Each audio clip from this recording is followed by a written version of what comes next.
Hey, it's Andrew here, and welcome to the E-commerce Fuel Podcast, the show dedicated to helping 7 and 8-figure brand owners build incredible businesses and amazing lives. And today we're going to be focused much more on the latter part of that. We talk a ton about teams and traffic and finances and tech stacks and SEO, all this stuff.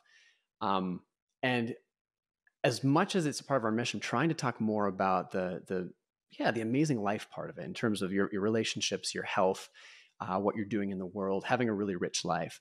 And as I thought about who I could bring on to talk about this, especially in the area of health and wellness and diet, because there's so many different opinions and programs and different gurus out here and different trains of thought about how do you optimize your health and wellness. One person that came highly recommended when I actually started chatting with them stood out to me was today's guest. That's Ryan Kennedy. He is the owner and the founder of RyanKennedyHealth.com. And I spoke with him. We got introduced through a mutual friend. And just I was impressed with this kind of holistic approach to health, wellness, fitness, and diet. It seemed like a reasonable, well-informed professional with a ton of experience. And so I said, "Hey, man, come on the show. Let's talk. I'd love to interrogate you for an hour and learn everything that you have to give." So Ryan, welcome, man. I'm excited. I'm going to ask. I had a ton of stuff here I'm excited to go through, and appreciate you coming on to talk. Appreciate you having me, Andrew. I want to start on the health front. You have a pretty sobering but cool story about what got you into this. Something big happened at 14 with your mom that really kind of kicked your health and wellness journey. Can you talk a little bit about that?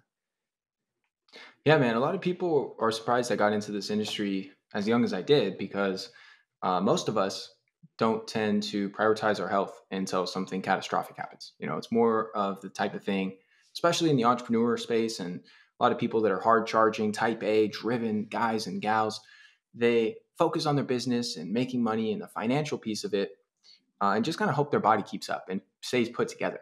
And I've realized that's obviously a backwards way to think about it, but for me it was the opposite. In that early on in my life, my mom was diagnosed with cancer.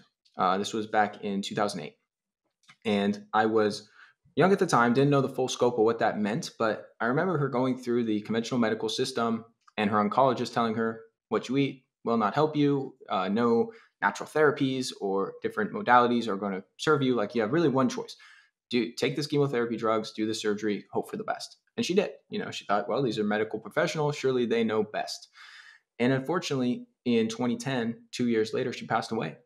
In large part, Andrew, due to the misinformation she received, not just with the treatment options, which was, terrible recommendations throughout that process, looking back, telling her to eat these, ice cream based milkshakes to keep weight on during chemo, and just all sorts of sugar in the diet and all sorts of other things that we know just feed cancer cells. It's fuel for the fire. But really the misinformation she received for years and decades leading up to that point of why she developed the disease in the first place, with terrible food guide pyramids of swapping out butter for margarine and eating lots of whole grains and avoiding a lot of the essential fats and proteins that humans have thrived on for millennia. And she bought into that, as millions and millions of people did. You don't think that there's any nefarious things going on in the background with some of these recommendations. So she ate that way. She lived that way. We did as a family. And as a result, her health fell apart. And so there I was, a young guy, realizing, well, man, if you don't have your health, you don't have a whole lot. And it really brings me back to a quote that someone with their health has 1,000 dreams. Someone without it has just one. And this is really true for all of us, in that it is the foundation. And another quote that drives this home is, we all have two lives, and the second one begins when you realize you only have one. And so I was really kind of hit with this sobering reality of watching my mom go through this terrible health journey. She was really the trunk of our family tree, and she brought so much love and light to everyone around her. And there she was, gone at 52. And so I started to realize, like, man, this stuff is important. I don't want to die young. I want to be a healthy, vibrant, and live a long life.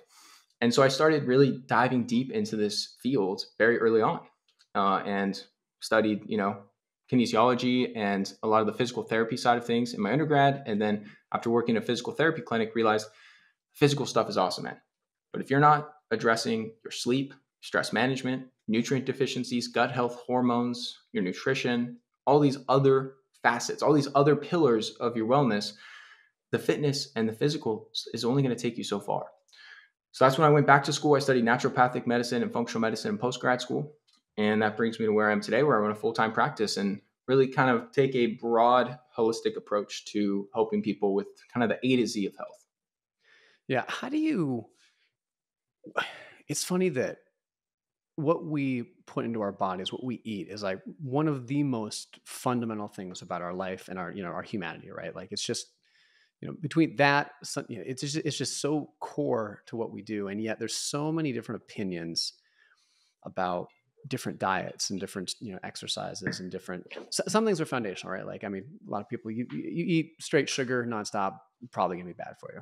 But once you kind of leave some of those a couple pillars, there's also a lot of people that have wildly different opinions, plant-based diet versus meat. Like, I know really smart people on both sides of that argument. How do you, like, even for someone listening or myself, and you as a professional in this who studied extensively, like, what do you look for truth in this? Like, how do you discern what is actually good science-based information, especially with your diet, versus what's like a trend and a fad?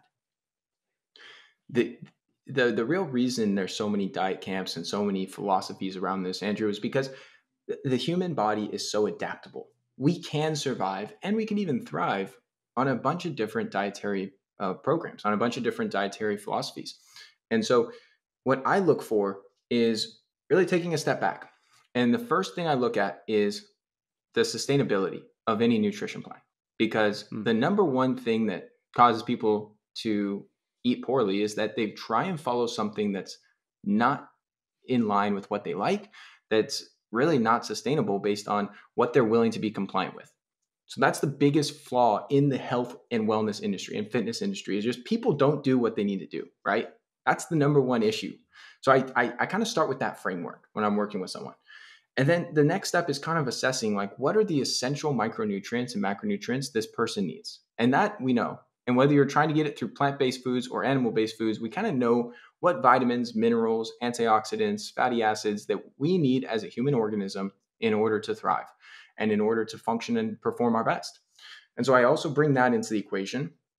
And then there is some bio individuality. So there's different lab testing that you could run, whether it be a food sensitivity panel, whether it be looking at your DNA and methylation patterns and some genetic lab work that can help you to also further refine what's going to be the most appropriate for that individual and that patient. And so there's kind of this three-pronged approach of really assessing the big picture. To your point, though, most people just need to start with the fundamentals. The fundamentals are going to get you 80% of the way there. Like, even if you're not perfectly, getting the right protein to fat to carb ratio, and you may be missing out on a few micronutrients. If you just eat well in terms of whole foods that are unprocessed, and you're not ingesting a bunch of processed seed oils and junk food and highly refined carbohydrates and sugar and grains, you're going to be doing pretty darn good, man. That's what I tell people, is just focus on the fundamentals, and then you can go a step further. And a lot of that does become better guided with lab testing, trial and error, and a number of different areas you can kind of explore from that point. I'd love to talk about meat for a minute. I feel like of all the ones out there, that, like, the biggest argument is like meat, no meat, right? And I mean, I had some friends over for dinner the other night, um, and talking about, like, there's a cool documentary series I need to see on Netflix about is it the blue zones or green? I think it's blue zones, right? Green zones, one of those two, Mm-hmm. Blue where zones. people live, like, Yeah. blue zones. Thank you, where they live, well, past your average lifespan. And I think some of the commonalities they had there was, they're active. They're in some kind of environment that keeps them active. They've got good community, and also fairly low meat consumption apart from fish. But then, I also, like, was chatting to someone who's a personal trainer, and they advised, like, hey, if you want to put on muscle, I mean, you got to eat like an unholy amount of meat to actually build those proteins, build those muscles, and if you're trying to add strength and muscle mass. And for you personally, like, your mother, she passed away from cancer, and a lot of times people will connect, I don't know, fairly or not, red meat with cancer. What's your thought on the whole meat argument? Because there's a lot in there, and you've thought a lot about this. There is a lot in there. And from a fundamental perspective, if you look at just the cold hard facts, animal protein, grass-fed beef or lamb or bison or ruminant, red meat, is the most bioavailable source of vitamins and minerals in the human diet. Full stop. And you're going to get the best amino acid profiles, good fatty acids. So from a nutrition perspective, it's great. Now, there's other facets to this conversation where a lot of people feel better avoiding red meat because it's hard to digest. And if you don't have enough stomach acid and digestive enzyme production to break down these heavy proteins in like a steak, you're going to eat that steak, Andrew, and you're going to feel like shit. You're not going to digest it well. It's going to ferment in your gut. It's going to cause bloating and gas, and it's going to really slow down your digestive system.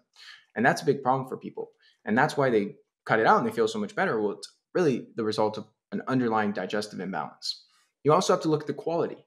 Getting meat from a factory farm where the cattle are being mistreated, misfed, and confined into these feedlot operations has a significantly different nutritional composition and energetic composition than if you're getting a pasture-raised animal who's outside in the sunshine, getting their species-specific diet of eating grass out of the ground and getting fresh water and moving around and roaming up in the open pasture. Two completely different things. They both might be Yeah. ground beef, but they are not the same to your body. So that's another kind of layer to this whole conversation.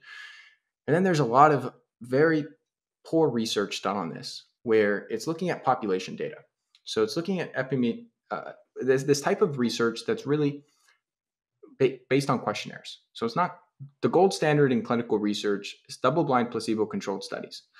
What they do with a lot of these research studies where they're looking at like, does meat increase your risk of colorectal cancer? Does meat cause this issue? Is they're just basically getting a survey of all these people. And there's something called a healthy user bias, where people have been told for decades now that you should, cap your intake of red meat, and red meat, leads to heart disease, and you shouldn't eat saturated fat. And so the same people that follow a lower meat intake tend to also partake in a lot of other healthy activities, such as meditation or exercise. They don't drink, they don't smoke, they have good families. They might be a little more affluent, and that socioeconomic status also influences our health in a multitude of ways. So there's so much more to the argument and just the overall analysis of should I eat meat or not. And Mhm. I have a lot of patients I work with where they don't eat much red meat. And so I'm not any type of carnivore, evangelist. I'm not like telling people you got to eat meat to be healthy. But I also am not into the camp of saying you should never eat meat. It's terrible for you, because humans have been eating meat and thriving on it since the dawn of time. And so I like to take a more balanced approach. I don't have a dog in the race. I don't have any biases. I'm not trying to sell meat. I'm also not trying to sell, all these plant-based processed foods, where I think a lot of this propaganda, quite frankly, comes from, because you have a ton of monetary incentives to have people eat plant-based, because that's the long shelf life processed food with massive margins. If you talk Yeah. to a cattle rancher, Andrew, they can't make very much money. They're just struggling to make ends meet. So there's not a lot of money in animal protein. There is a ton of money in all the processed junk food that's all plant-based. And Yeah. so if you look at a lot of the people who are behind the scenes, who are investing in some of these companies like Beyond Meats and some of these other plant-based food conglomerates, you start to kind of question some of the biases and some of the agendas that are being pushed in these really well done documentary films. Now, the blue zones is a completely different set of to unpack, because that's completely different as well. And there's actually blue zones where people eat a lot of red meat, but those don't get talked about in some of these kind of plant-based arguments. So again, this is also just one tree in the forest, and you can also look at all the totality of what this person is doing, and it makes nutrition, it doesn't make it unimportant, because it is very important, but I also believe that there's so many other facets to your health that whether you eat meat or you don't, whether you get super super strict and gung-ho on exactly what you need to do for your diet or you don't, it also depends on the other 10 other kind of areas of health and what you're doing in those departments that really influences your outcomes.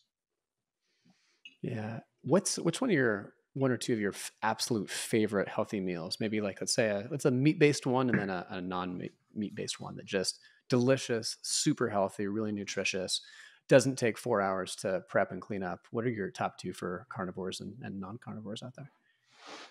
Yeah, so I like a simple stir fry, dude. It's very easy to make. You get a nice big skillet and you throw in whatever vegetables you're choosing. I like to use zucchini or squash, and I'll dice them up with some bell peppers and start sauteing those down.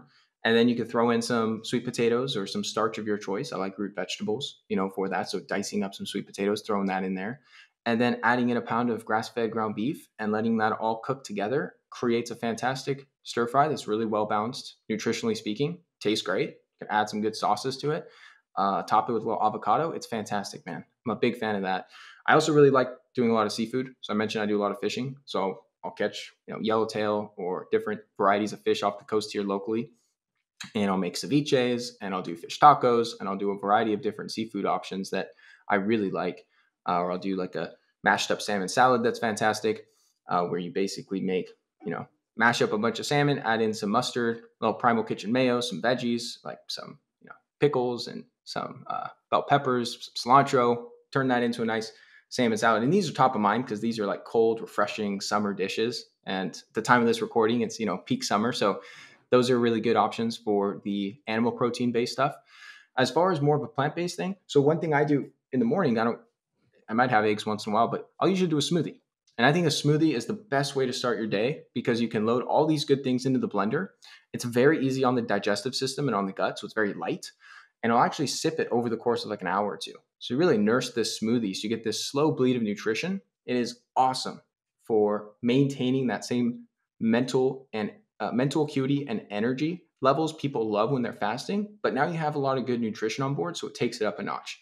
So I'll throw a cup or two of frozen organic blueberries, and then I'll put in half of peeled cucumber. Find cucumber a fantastic plant food for the smoothies because it's refreshing, it's hydrating, it's great nutritional profile, and it doesn't screw up the taste of the smoothie like if you put some kale or spinach in there, which taste awful. And I think they're pseudo health foods because they're loaded with oxalic acid and not as nutrient dense as people think. So I actually steer clear of those leafy greens in the smoothie. Then you can throw in a handful of baby carrots or something if you wanted something a little more fibrous. Also going to taste good in the smoothie. I use a plant-based protein powder I get from Mother Earth Labs. That's fantastic. It's a fantastic protein powder option. Then I'll load in a couple other little ingredients. So, some cinnamon, or I'll put in some creatine, or I might add in any number of other things depending on the day. And then liquefy it with some water or some coconut milk. And bada bing, bada boom, you got a fantastic smoothie, man. It's awesome. And I'll either put in a tablespoon of MCT oil or a tablespoon of cod liver oil as a good fat to have into the smoothie. And it tastes surprisingly really damn good. Even though you probably heard that, and I lost some people with the cod liver oil, it's you enjoy this smoothie, and it's pretty awesome. Yeah, I'm a big fan of it. So hearing you talk about all this sounds delicious. I think most people listening too, except for maybe something you lost with the liver oil, also are like, okay, yeah, absolutely. But like you alluded to at the beginning, so many people listening to this are entrepreneurs and lives are just slam packed. Like business is just oftentimes all consuming, and especially if you're trying to balance family and health and those three. How do you set yourself up to be able to have the time to do it, to be able to, I mean, part of it is just prioritizing it. Like we prioritize what's important to us. So that's part of it.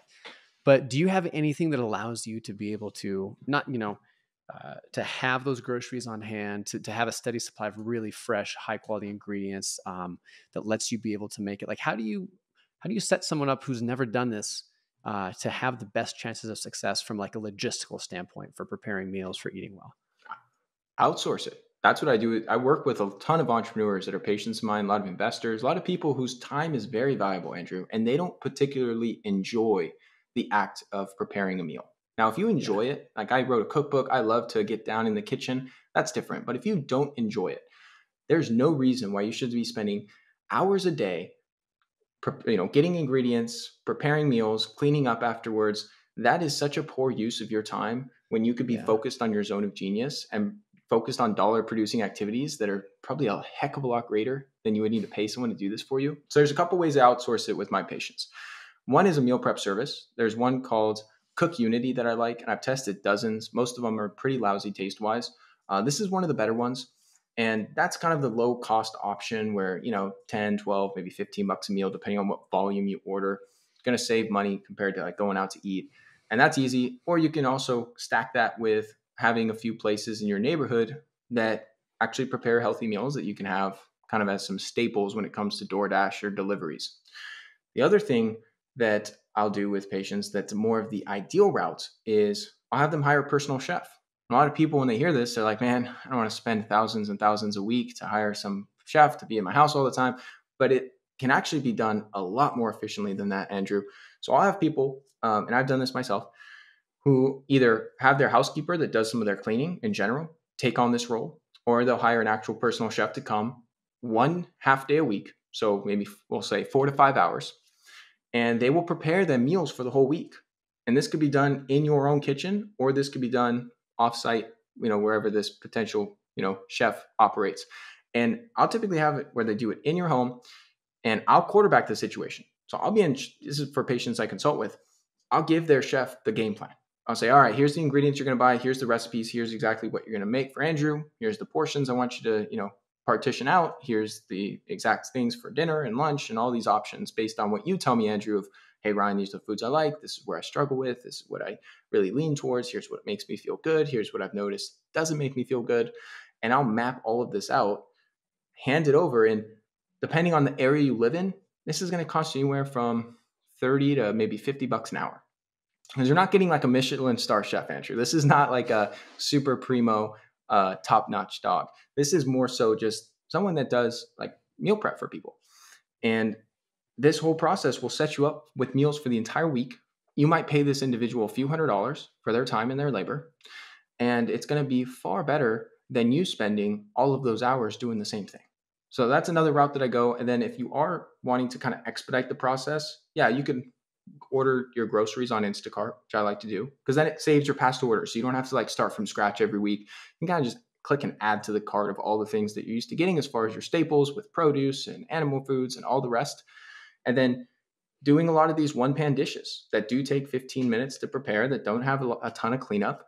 You can also prep some of your own stuff, like on a Sunday afternoon, grill up a bunch of chicken or grill up some, fillets of salmon and have those partitioned out with whatever, starch and vegetables that you enjoy, and really piece this together again. So you have a clear crystal game plan. Like, yeah, this will take me a few hours, but I like grilling. I don't mind, cooking up some stuff over the weekend to have meals throughout the week when I'm deep into my business.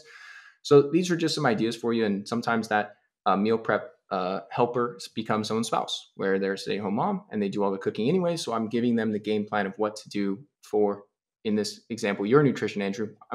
You might say, hey, Ryan, like my wife cooks for me. What should you make? Like, and I would just give her the whole game plan of what to do and your nutrition protocol and the recipes and the ingredients and all that sort of jazz. So I think that's gives people a variety of options to kind of pick and choose based on where they're at and based on what they think they would enjoy and what would work for them. Yeah.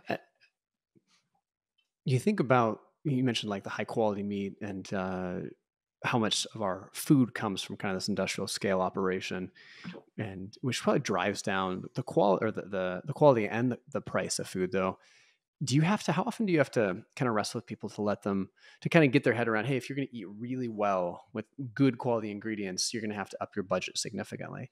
And what's like, maybe you can give people a sense of per person. Let's say you're a 40-year-old guy or woman. What's like a reasonable food budget to be able to eat really high quality foods for a month?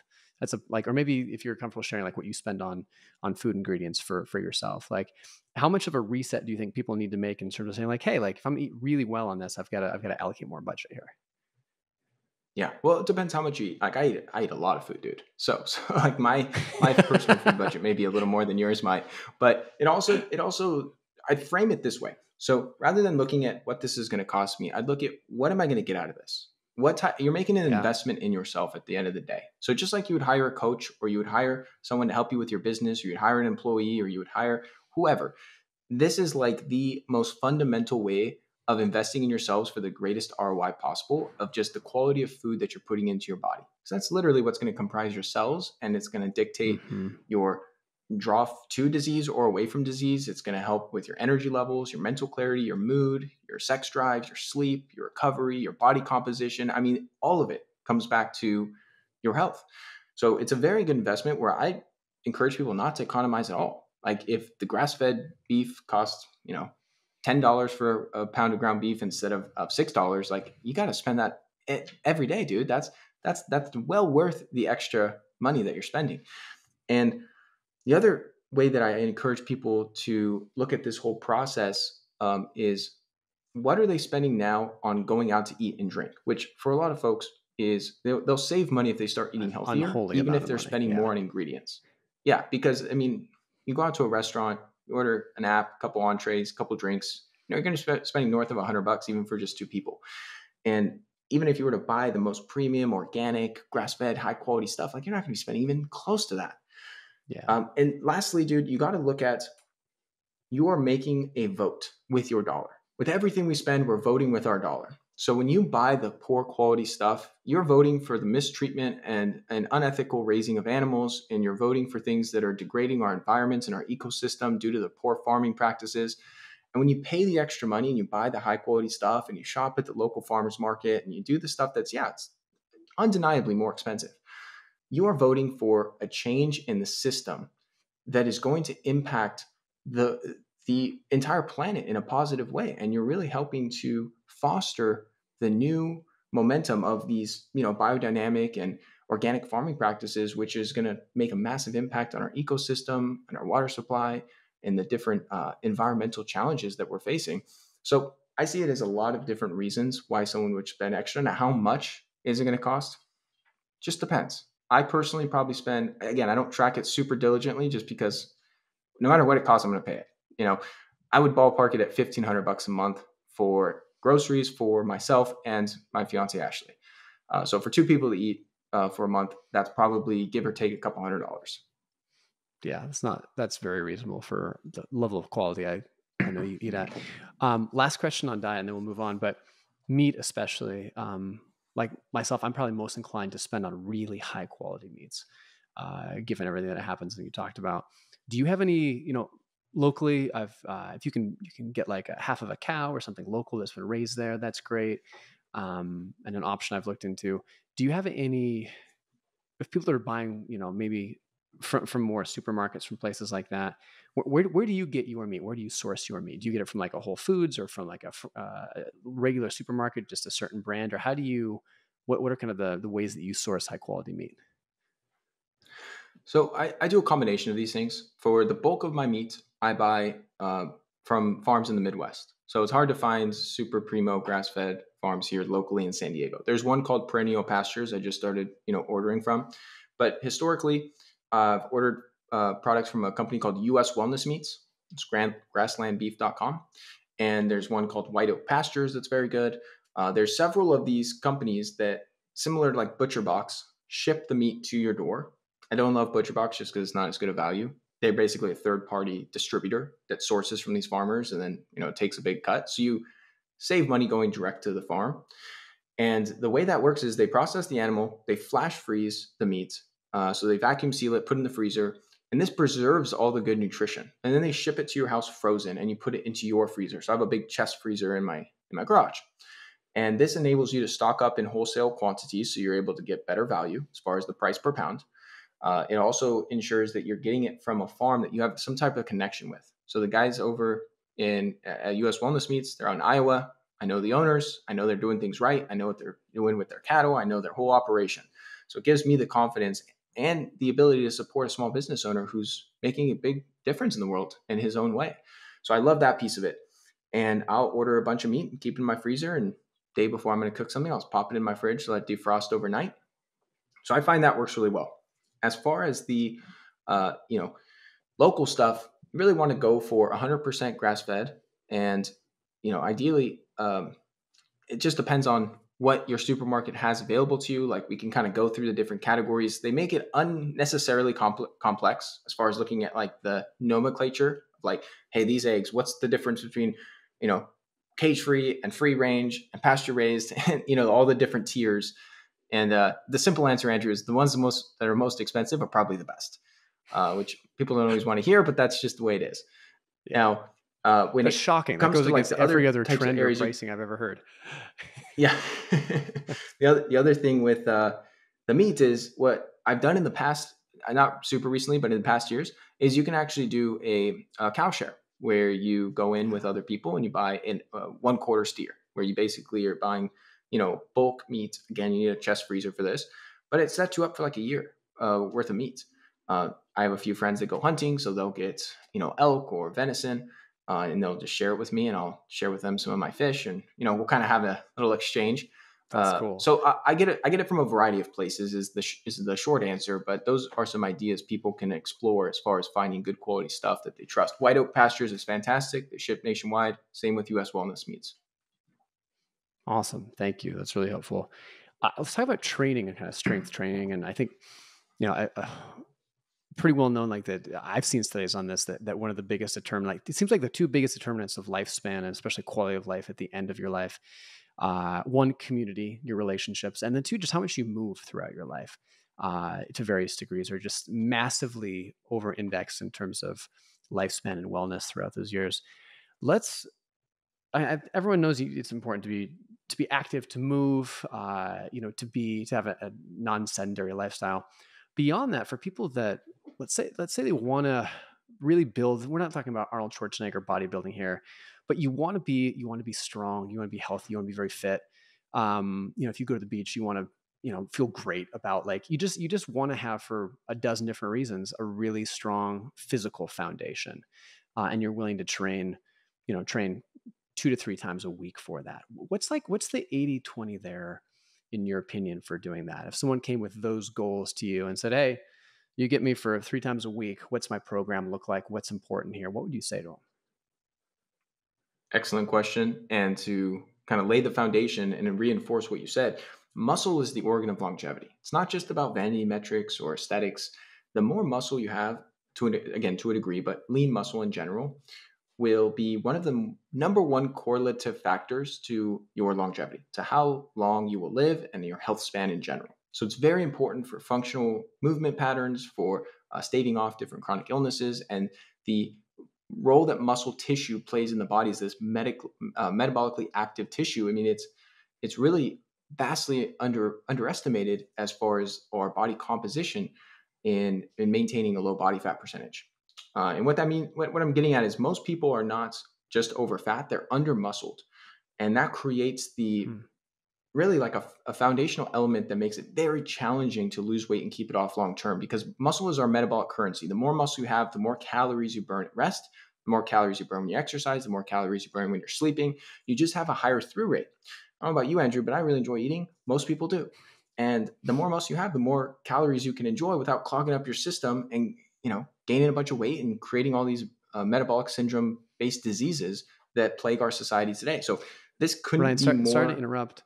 Can you explain that again? Why is it if you have more muscle, you're allowed to eat more without gaining fat? I may have misunderstood that, but why is that? I missed the logic there. So it's our metabolic currency. It's very metabolically active tissue. So by having more muscle, in order to your bodies to maintain that lean mass, it requires energy expenditure, calorie expenditure.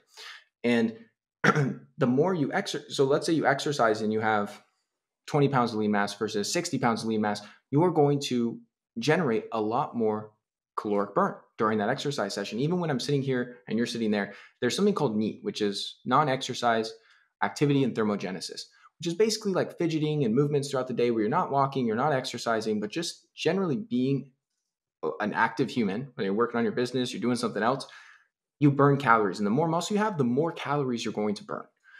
So it's very effective for not only losing body fat, but then maintaining lower body fat throughout the course of your life without feeling super restrictive and deprived with your nutrition. It's very effective that way. Now, to answer your question, I'm a big fan of more of a minimal effective dose approach. It's kind of Tim Ferriss style. How can we get the benefits we're looking for with the least amount of time and effort? And what I'll do is I'll send you a link you can put in the show notes for my MED workout programs. And I like 4 days per week. The workout from start to finish is 12 to 15 minutes. That includes a warm-up. It's very quick, very efficient, and you're doing one single set of full fatigue to a handful of exercises.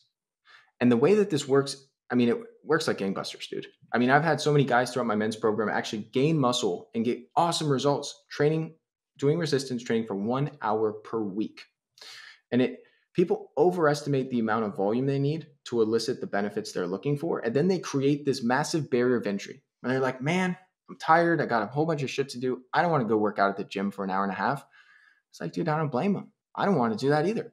But if you had on your plate, like, I got to do this 12-minute workout, you're going to make time for it. Everyone has time for 12 minutes, and it makes it so that You don't talk yourself out of it because that barrier of entry has been lowered so extremely, and you know the workout's not going to kill you. You know it's going to be pretty easy, pretty manageable. You're going to get a good burn. You're going to challenge yourself. It's going to definitely activate, a lot of burn in the muscle as you're working, but 12 minutes in and out, dude, it's easy. And that's why I also like home workouts, because more people spend more time than that just in transit to and from the gym.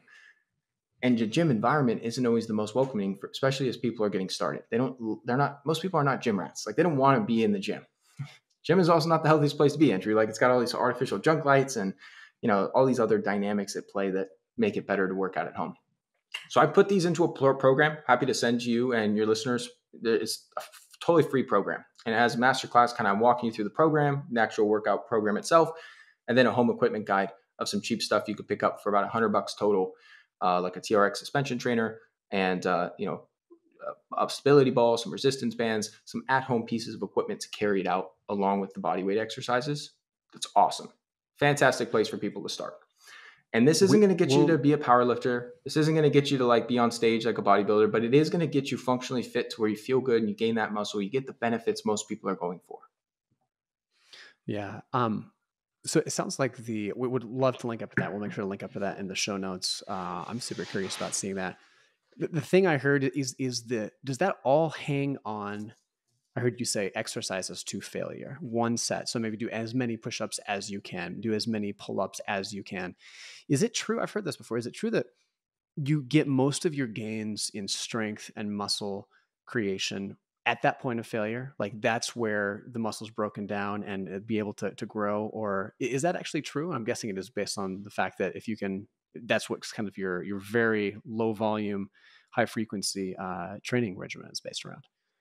That is going to create the micro tears in the muscle fiber that creates that hypertrophy, that muscle growth. So there's two main ways to grow muscle. You have hypertrophy and you have hyperplasia. Hypertrophy is the growth of the muscle tissue itself. It's the fibers themselves creating these micro tears, and then they grow back and they adapt and they get bigger and they get stronger. The other way to grow muscle is called hyperplasia.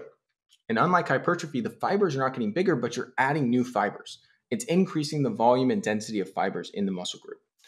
And so the way you tap into hypertrophy, growing those fibers, is you go to complete fatigue. Like you said, you create those micro tears. And then immediately after the exercise, not the workout, the exercise, you do a stretch. And this is what maximizes hyperplasia, because you increase the interstitial space to allow for more fiber recruitment. So let me walk you through what this might look like. On the program I like is a 2-day split. It's a push-pull. So you work all your push muscles one day, chest, quads and glutes, triceps, shoulders, and calves. The next day you work all your pull muscles, back, hamstrings, biceps, rear delt, traps. So on your push day, let's say you do a chest press. So you're doing your chest press and you pick a weight where you can get anywhere from 8 to 10 reps. So you're doing your chest press, you're going very slow, maximizing your time under tension, because that's also going to amplify the micro tears that we're talking about to increase hypertrophy. So you'll push up at a normal speed, and on that way down, you're really inching those weights down. This allows you to use slightly less weight while still giving the muscle the same stimuli, so that you're putting less load on the joint and the tendons and the ligaments and less propensity for injury. You'll get to your set of, let's say, 8, and your chest is burning, your shoulders are burning. You're just like, man, this is not, this is painful in the good way. But in your minds, with this one set to fatigue, you're like, well, dude, this is one and done, baby. I'm going balls to the wall. So you crank out a couple more. You go a little bit further than you might normally if you knew you had a second, third, and fourth set coming after that. Mm-hmm. So you get this amazing pump, and then you put the weights down and you go straight into a chest stretch. So you hold on to something, you rotate the body weight, and you stretch out that chest. And as you're stretching those fibers that you just worked, you'll feel that burning sensation continuing during the stretch. And this creates a fantastic, quote unquote, active rest period where you just worked your chest muscles. Now you're stretching it. Then you move on to the next exercise. Let's say you're doing lunges for quads and glutes. Same thing. You're cranking out your lunges. You do as many reps as you can. And you want to warm up to this, and that's built into the program. And you don't want to, push so hard that you hurt yourself if you're a total beginner to weight training. But once you get to a point where you just can't do anymore, you stretch out the quads, pull your heel to your butt, you open up those muscle fibers. You allow for that increase in fiber recruitment to maximize that hyperplasia. Then you move on to triceps and shoulders and calf, finish with some core, and that's the workout. And mentally, dude, this is so freaking easy for people, because what's so daunting is when you're doing that first set and you're like, man, this sucks. This is like these squats suck, man. And I got a second and a third and a freaking fourth set after this. Are you kidding me? That's why people don't stick with their training plan, is because they hate it. And if you can give someone that's something that's going to be effective, efficient, and something they don't hate, that's a recipe for long-term compliance. And that's really where that's the crux of my work, Andrews. How can I get people to do these things for the rest of their lives? Because that is where the health and wellness and fitness industry have been failing miserably. And if you can just get people to exercise and eat well and sleep enough and do all the right things throughout the day, and in a way that's actually going to be something they can do for decades, not just a few months, you've won. That's winning right there, dude. So that's a little walkthrough of the program basics. And then, like I said, I can give you all the nuts and bolts and have a link that people can download it for free and give it a shot. Love it. We'll definitely get that linked up. I want to talk about stress a little bit. I think so many entrepreneurs are running on a low level of just kind of baseline stress that they don't even realize is there after a while. And man, it wasn't until this year I kind of realized that actually has a meaningful impact on your health. And maybe we can talk about what metric that, you can actually see that. I think it's so helpful when you can see that stress in certain metrics. Like if you're tracking, I don't know, if heart rate variability, we can talk a little about that metric, if that's an appropriate one to actually see that in kind of that stress, high stress days, high stress events manifest itself in your actual body. But talk a little bit about the impact that stress does have on your physical well-being, not just from a mental standpoint, but from like a wellness standpoint. It's huge, dude. Stress is a massive killer. And there's a lot of stress management practices you can implement to help to take the load off. And it's funny because it's usually the acute stressors that help to mitigate the long-term chronic stress that is so detrimental to our well-being. And what I mean by that is it's the constant fight or flight sympathetic nervous system activation over the course of weeks and months and years that is terrible for you. But short amount of stress is often referred to as hormesis, which is this concept: what doesn't kill you makes you stronger, and we adapt. Like I said before, the human body is very adaptable. So by doing things like exercise, that's a stress. But it's a type of physical short-term stress that actually takes some of the mental and emotional stress load down. So it's fantastic. Sauna, also fantastic. Cold exposure, wonderful for this. And then there's a whole series of mindfulness practices that I'm a huge fan of, whether it be meditation, journaling, just kind of getting your thoughts out of so many of us have these mental notes running in the background. I got to remember to call this person. I got to remember to do that. Get that shit out of your head. Write it down. Massive, very simple, but massively helpful in eliminating some of that mental clutter. So we don't have all these, kind of windows of the browser open all at once as we're trying to do different tasks. And then there's a couple techniques that are more novel that I think people would really benefit from. One thing that can help you is a lot of entrepreneurs that get really stressed get locked into that sympathetic nervous system state, that fight or flight. And what happens in that state as an evolutionary mechanism, the way we've evolved, is we'll actually pull blood into the lower extremities, into the legs, which is a defense mechanism. Because in the past, when we were stressed for most of human history, it usually meant, one, we needed to run away from something, or two, we needed to fight something. And so we draw blood away from the gut into the lower extremities. And what this does is it causes our nervous system to kind of get locked into this state. So we don't have enough blood flow in the gut. And we have this gut-brain axis that connects kind of our mental state with some of the physiological states in our bodies. So what people can do, and I've done this clinically with tons of patients with awesome outcomes, man, is at night before bed, you lay on your back and you elevate your legs on your bed or on your couch. So your legs are very elevated, not like 12 inches off the ground. I'm talking like several feet off the ground. So you have this nice decline. Your knees could be bent. That's fine. And you lay like that for 15 to 20 minutes before bed. And what this does is it draws the blood flow from the legs back into the gut, reinnervates that parasympathetic nervous system, this rest and digest nervous system state that allows people to chill out, calm down, relax. And when you do this, even the very first time, you feel totally zenned out and you sleep like a champ. It's awesome evening routine practice. And when you do this for 14 days straight, it'll actually get you out of that chronic stressed out state and be transformative in combating this phenomenon I'm talking about that so many people struggle with.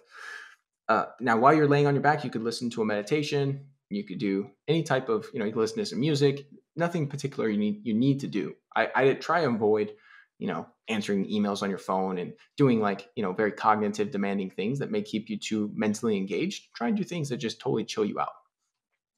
That's one thing I found works wonders for people. And then there's a whole bunch of other kind of stress management techniques. And I encourage people to start with one or two things that they resonate with, and then just kind of see what results you get, maybe add layers to it. What happens a lot of times with people who are driven and also into personal development is they try and add like 10 things to their plate, like 10 new evening routine practices, and create this like hour-long routine, and then they just don't stick with it because it's too much. You got to start with something that's going to be simple and efficient, and evaluate progress, and then maybe add or remove things based on your results. And then don't stress out over adding so many new things onto the agenda of trying to not be stressed out. Like, it's very counterintuitive, but you want to kind of keep it a little more mellow. Yeah. What does stress actually do to your body? I mean, have you seen, and maybe if you have any, of course, anonymous case studies or just anecdotes where you've seen someone who has been, for whatever reason, maybe it's a really stressful business, maybe it's a stressful relation. They've had a high degree of stress in their lives for quite a while. They've been able to eliminate that by and the change it makes in them, either in terms of their body composition, their anything. Maybe they digest better. What does it actually do to you when you have this low level of, or even medium level of just ongoing stress?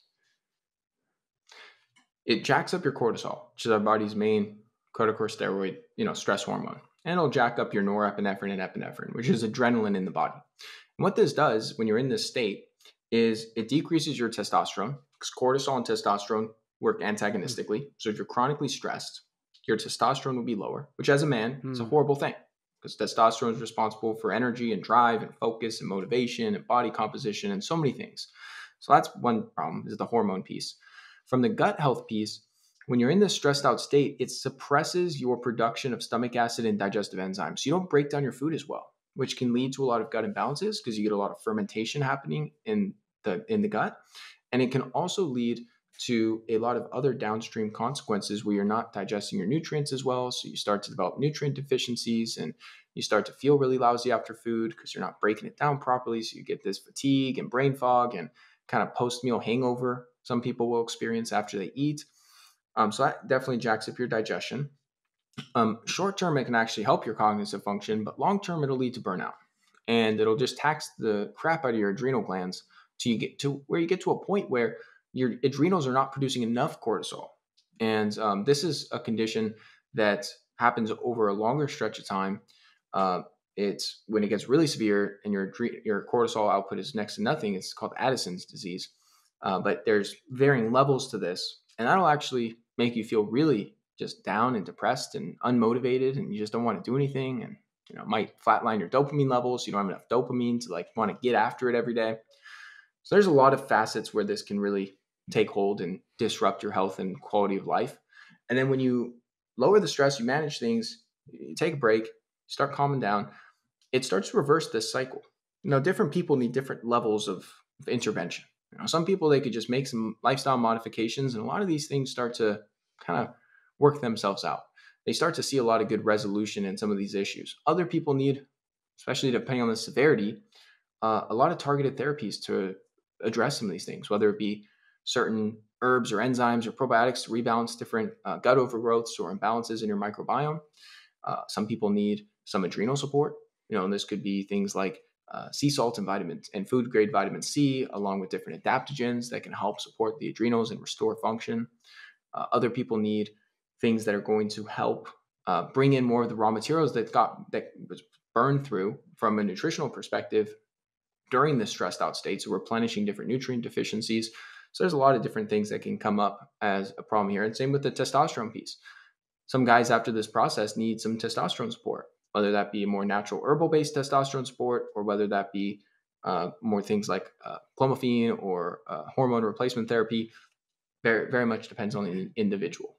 HRV, heart rate variability, is a metric that I didn't even know about 3 or 4 months ago. Learned a little bit about, and I'm sure you can put it much more eloquently than I can. But the idea being that your heart beats, and the kind of the variability in your heartbeat. So if it, instead of beating every second, 2 second, 3 second, 4 second exactly, the more variability there is, the healthier you are, which is counterintuitive to me. I would assume like if it was more standard and just straight, you'd be more healthy. But it's actually the opposite. It's counterintuitive in that way. Um, can you talk a little bit about that? Like, is that actually is that a very good metric for a lot of wearables will report this, right? So is this a very accurate metric for looking at your general health and wellness? Does it primarily measure your wellness or your stress? Is it a good metric for actually measuring stress? I'd love to hear your thoughts on that metric and if it's how much weight to put in it. You nailed the description of what it is, and it is a good metric for your nervous system recovery or your nervous system stress. So your HRV is only going to tell you about that piece of your health. It's not going to tell you about like your hormone balance, your gut health, a bunch of other areas. It's very isolated to is your nervous system under a lot of stress, and it's really deviations from the norm. So everyone has a little bit different HRV when it comes to their baseline. And that's why most people say higher is better, which is true. Different than resting heart rate, where lower tends to be better. So you want your HRV numbers to be higher. And what will happen is if you go out drinking, let's say, or you eat really late at night, or you get a really poor night of sleep, or you stay up late drinking a bunch of espressos to crank out work till 3 a.m. You'll see in a wearable like a Whoop or an Oura Ring, your HRV is tanked. It's gone down considerably. And what this tells you as far as actionable data is you should not push yourself hard today. You should not go do a CrossFit workout for 2 hours. You should take it easy. You should do maybe a little bit of stretching, go for a walk, relax a little bit. And so it can give you insights of that nature. And when your HRV is chronically low, um, it doesn't necessarily mean like your nervous system is shot and you have all this stress. Some people naturally, just as their baseline, even though they're totally healthy, their nervous system's function is totally fine, their norm is a little bit lower than someone else's. So there is some nuance to this. It's not just all black and white, like every human should be at 70 milliseconds. And if you're at 40, you're got all these problems. Or if you're at 20, you're gonna die. It doesn't really work like that. Now, the way it does work, Andrew, is if you're, let's say, at 50 milliseconds as like your norm, when you're sleeping well, you're eating well, you're training right, you're doing all the right healthy practices you should be. And then you notice like, hey, I took this red eye flight and my HRV is at 20 instead of 50. Like that gives you really good insight to know like, hey, don't kill yourself in the gym today. Like take it easy and go to bed a little earlier, get some extra rest tomorrow, maybe go in for a massage, maybe do something that's going to help restore you a bit, take a nap, things of that nature, do some meditation, some yoga nidra. So that's the most practical application of this. There are ways to raise your baseline by implementing some of the stress management practices I went over with you prior. And there's some other things in that regard that people could explore. I think that's the premise of what you were getting at as far as how you could use this data. So really, it's a great tool to just let you to know when to take it easy and when your body's not at its peak performance. Does stress will stress impact your HRV? Like if you, for example, if you have a really stressful job and then you go on a wonderful vacation with your friends and family for 2 weeks, you deeply enjoy and unwind. Will you see your HRV rise as a result of that? I guess what I'm asking is if you have a above average or below average HRV, would that be manifested or potentially would one of the causes potentially be too much stress in your life? Yeah, it absolutely can. And it's more of a factor of the like the lifestyle things that pursue or ensue after that change. So if you got a super stressful job, Andrew, odds are you're probably that's carrying over into your lifestyle in other ways. You may not be Mm. exercising the way you wish you could be because you're working so many hours. You might not be going to sleep at the right hours because your mind is going at night and you have trouble with sleep. You might be having a few drinks, a few nightcaps. Maybe you're eating a later dinner. Maybe you're having other unhealthy habits that ensue because of that stress. And that's what's leading to some of the HRV. It's rare that someone has a high load of mental and emotional stress and then all other variables are constant. So I think what you're asking is if that was the case, would it in and of itself drive up your HRV? And I don't know. I don't think there's any actual science or research to say yes or no to that because humans are so complex. And when you have a high degree of stress, usually there's other factors that are changing than when you're on vacation and you're sitting at a beach and you have a low state of stress because you don't have a ton of workload and things are just totally chill. Your lifestyle is going to be a lot different typically than when you're putting in 12-hour days at the office and you're like sprinting towards this deadline and you're freaking out. So I don't know if it would actually make a huge difference if in a hypothetical scenario, all other variables were constant. Got it. Um, Last thing I want to talk about before we kind of wrap it with the lightning round here. I frequently ask guests, like, what are you really excited about right now? And the thing you mentioned was something called holotropic breathwork. What I'm not familiar with that. I've heard vaguely familiar. I've seen, videos of people in rooms like breathing and kind of going anywhere from being very zen and chill to almost having like almost like psychedelic like experiences from some of these breath work. What specifically is this type, and why is it something that you are interested in? Yeah, it's incredible. The breathwork class that I teach, and I mean, this breathwork modality has changed my life, man. And it's different than Wim Hof breathing. It's different than most types of breathing people have done in like yoga classes and things of that. It's not like box breathing or relaxing breathwork. It's very intense rhythmic breathing for a prolonged period of time. It does put you into this transcendent state, and it allows you to process past trauma. It allows you to kind of push through the ego and some of this frontal lobe activation. That's our monkey minds that kind of keeps some of these deeper things at, kind of in the background. And I've seen it transform people's lives in a variety of ways. And that's the beautiful thing about it, is kind of what you come into the journey with is going to dictate what you get out of it. And so it's been something I've been leading for years.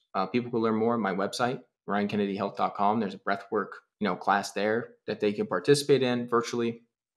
And the most common feedback I get from my students, Andrew, is that it feels like years of therapy in 1 hour without having to say a word. And I've, had a lot of people come to my class who have done plant medicine ceremonies and ayahuasca and psilocybin and have said this breath work has been more powerful than some of those more extreme approaches, without any drugs, without any psychedelics, without any ingesting of any compounds, just by tapping in to the neurochemicals that we have in our brain through this modality of breathing. So it's freaking epic, man. I love this style of breath work, and I've used it not only to facilitate mental and emotional well-being and helping to process a lot of different limiting beliefs and past experiences and patterns and subconscious programs that are running in the background that majority of us have, but I also use it in a same breathing technique with different guidance to help people shift the identity around the habit formation and the health and wellness stuff I work with them on in my practice. So I'll use this breathwork technique to actually help them to rewire a lot of those unconscious programs that are causing them to self-sabotage their progress, that are causing them to see really good results. I'm sure you've met people in your life like this. I know most people know someone, maybe they feel this way, where they're eating well, they're exercising, they're losing weight, they're feeling good. And then after 1, 2, 3 months, they revert back to all these bad habits and poor lifestyle practices and poor choices. And the people around them are like, "What the heck, dude? You were on it. Like, you were doing so good. Why'd you stop?" And they'll come up with a series of different, excuses or reasons. But the real reason is that they weren't aligned with the identity of a healthy person. Because if they were, they would make those choices. They wouldn't have all these episodes of binging and all these different things that they participate in. A lot of that comes back to the unconscious and a lot of the past experiences, whether it was a bully or a family member or someone throughout their childhood who made them feel a certain way or said certain things that made them feel like they weren't worthy of being healthy and fit, or they weren't good enough. And it's different for different people. But when you start to shift that internal identity, and this could be applied to other avenues as well, it doesn't have to be health and wellness specific, you actually can drive a lot more behavior change long term. So it's a fantastic tool for that as well. What is it about the breathing that actually helps you to be? I mean, you mentioned a lot of things like therapy, being able to like look at yourself differently. What actually is happening when you're doing this breathing that allows those changes to take place? It's called transient hyperfrontality. And when you start to alter these O2 CO2 ratios in the body, it slows down this overactivation of your frontal lobe. And like I said before, that's really what causes this inhibition of going deeper and having this different perspective. And that's a similar sensation that can happen with certain psychedelics, is this transient hyperfrontality. And so it's a fantastic phenomenon. And what I love is you don't have to be a believer. Most of the people coming in my classes, Andrew, They're skeptical as shit, dude. They're like, there's no way this is going to do anything for me. Like, I'm probably just going to lie here and meditate. I might fall asleep, whatever. Like, my wife dragged me into this, or I just thought I'd try it out. And they're freaking blown away, man, at the ends. Like, they're just in a puddle of tears, and they've been crying and screaming and having this huge emotional release. And they come out of it, and they just feel like they feel so light, and they feel so good. And they have so much clarity on all these different things in their life that have been kind of laying just in the background.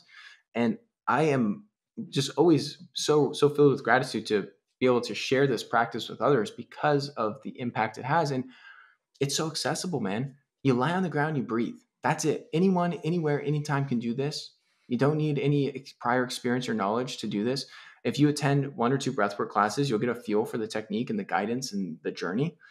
And back to the kind of the identity and the patterns, one area I've really seen this manifest as profound life-changing results is with people dealing with substance abuse or addiction. Again, that's an identity-driven, typically, what causes that, along with past traumas that lead people to become alcoholics or abuse drugs or any number of other outlets like gambling, sex addiction, whatever it might be. Uh, Really, really powerful for that. And a lot of people that just have trouble forgiving other people, holding on to resentment, forgiving themselves for past mistakes they've made. There's so many things that we go through our lives with repressing and holding in that just doesn't serve us, dude. It's like we're dragging around a freaking pile of weights. And so when you let that stuff go and you have this massive release, you feel like a new person. It's incredible.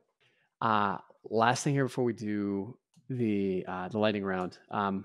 You do a lot of coaching. You do a lot of working with people, as you alluded to throughout our discussion.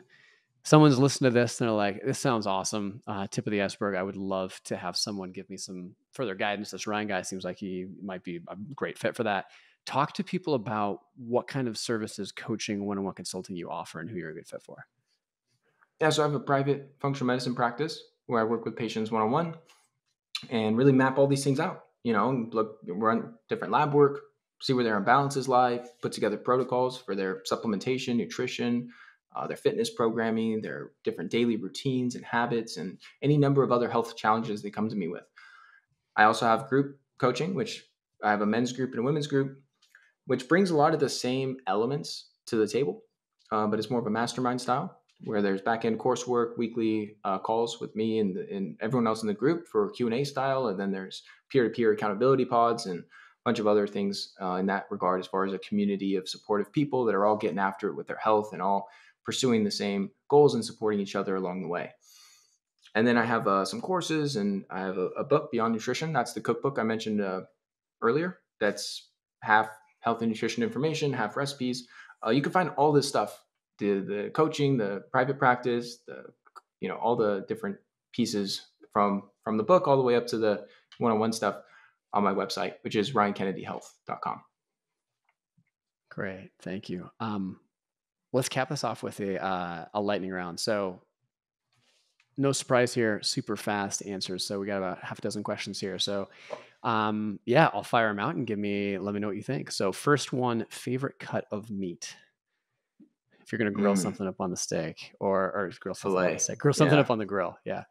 Filet mignon would be my favorite cut, but I do a lot of ground meat, man. I actually really like ground beef. Really? Yeah. I guess you mentioned sautés, things like that. Any like hamburgers? How do you eat it? All of the above. Yeah. Different stir fries, various different recipes, like soups and stews and chilies and burgers and all that good stuff. Meatloafs. Got it. Filet mignon or ground beef. What's one of the fondest memories you have from your childhood? Man, that's a great. I would say it was beach camping every year. We would go beach camping as a family for a week up in kind of Orange County, which is between San Diego and LA, at a military base. So my dad was in the Navy, and it was called San Onofre. And we'd go every week for a year, and it was just some of the best times, man. Every time I walk through a campsite or smell campfires and smell sunscreen, I always think of the times I had there running around. And it's where I developed my love for the ocean and water sports and met so many cool friends. And we'd have multiple families that would all come and get, 3, 4, 5 campsites all next to each other. And it would just be this big, awesome, like all the kids would be playing, running around, riding bikes, playing games. And then the adults would do their thing. And it's just amazing. I look forward to it every summer. Oh, that's cool. favorite and least favorite exercise? Physical exercise. So my favorite would be the sled. I love pushing and pulling this, specifically reverse sled pulls. So Hmm. think of sled like football players use, but now they have ones that can go on concrete. So I push it up and down my driveway. The one I like is called an M4 tank. It's fantastic. It's awesome, dude. It is awesome. How do they do that with the friction? Do they have wheels on the bottom that have resistance, or how is that Heavy how they? heavy duty, yeah, heavy duty rubber wheels, and then there's Yeah. plates that you put on top, and then there's this whole like resistance based system with different settings that creates the almost like a braking Interesting. system for the sled. Yeah. If you Google an image, you'll get a very good feel for what this looks like, but it is awesome, absolutely awesome. I love it for, I mean, just your lower body, dude. And when you do those reverse sled pulls, it really activates not only the quads, but is phenomenal for your knees. And I've had some bad knee injuries playing college lacrosse and other dirt bike accidents and things over the years. And so doing those reverse sled pulls is one of the best things you do for the health of your knees. So Is anyone this knee kind of like problems, this seems to be like one of the pillars of the knees over toes guy, right? Does that's he right, talk about this a Ben lot? Patrick. Yeah. He does. Uh-huh. Okay.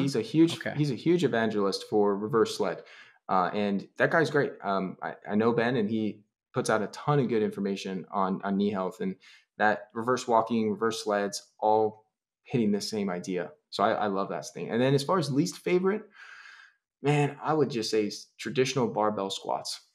I don't do them often because it just sucks. And you load on, 300 pounds. It's all resting on your traps. It hurts your back, and then they suck. So I prefer doing various other forms of squats where you're holding the load in a way that doesn't just like compress your spine and load up your traps so heavy.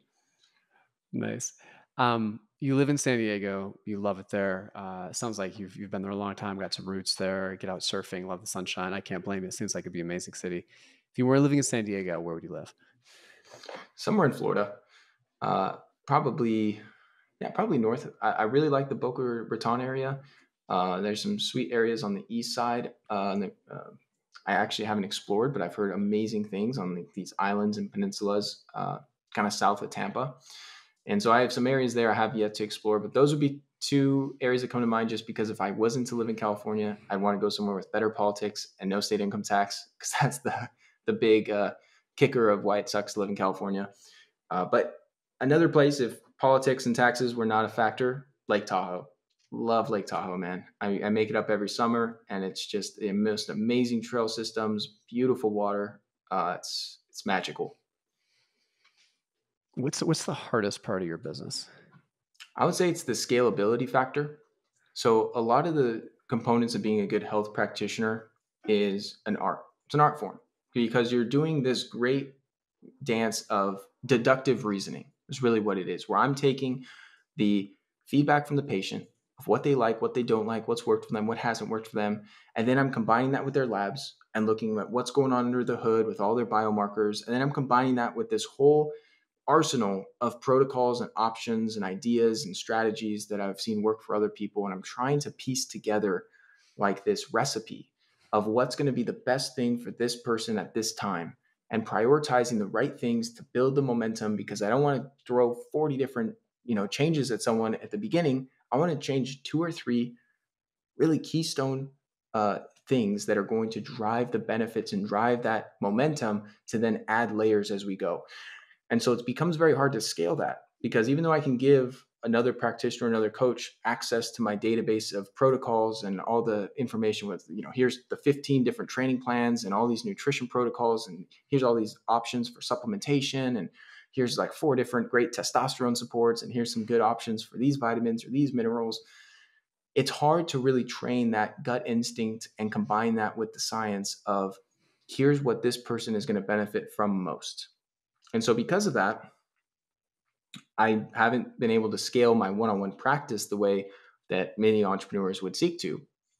And part of that, Andrew, is because my whole ethos with my business is to create raving fans from the patients I serve. So making the customer number one. And I think most business owners agree with this of how that's the really foundation of any business is having a good referral base and having people who love your service and feel like they've gotten loads more value than what they paid.